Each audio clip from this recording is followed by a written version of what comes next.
नमस्कार, आप देख रहे हैं TTN न्यूज 24 और मैं हूं आपके साथ मानवी ठाकुर। शुरुआत करते हैं आज की खास खबरों से। महंगे शौक और ऊंची गाड़ी की लालच में दिया वारदात को अंजाम। देर रात कक्षा 7वीं के छात्र सुधांशु की देवांगना घाटी में मिली लाश के मामले में पुलिस ने 3 हत्यारों को गिरफ्तार किया। एक अन्य फरार।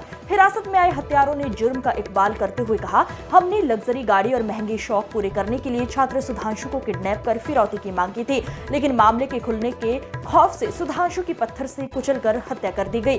हत्यारों ने मृतक के व्यापारी पिता से 50 लाख रुपए की फिरौती की मांग की है। मांग पूरी होने के पहले कर दी थी हत्या।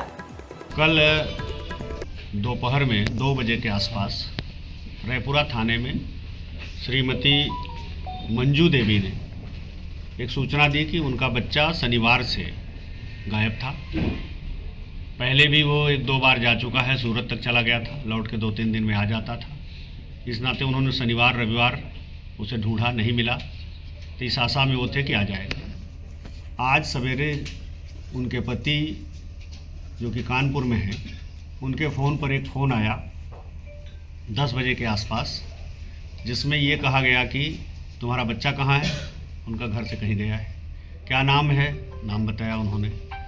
उसके बाद उनका तूने ढूंढा नहीं, तो उनका 2-3 दिन में आ जाएगा। तो उनका बच्चे का तुम्हारे किडनैपिंग हो गई हमारे पास, और बच्चे से बात भी कराया। फिर 1 घंटे के बाद फ़ोन आया और उसने कहा कि बच्चे को क्या किया जाए, तो उनका छोड़ दिया जाए। तो उसने कहा कि 50 लाख लगेंगे, और ये बात उनसे होती रही। उसने कहा कैश चाहिए, उन्होंने खाता बताओ हम डाल देंगे। फिर उसने कहा एक फ़ोन और तुम्हारे पास आएगा, लेकिन जब वो फ़ोन नहीं आया लंबे समय तक, तो उन्होंने अपनी पत्नी से कहा कि तुम रायपुरा थाने जाकर के ये सूचना दो। उनकी इस सूचना पर तत्काल रायपुरा थाने में 364A का अभियोग पंजीकृत हुआ।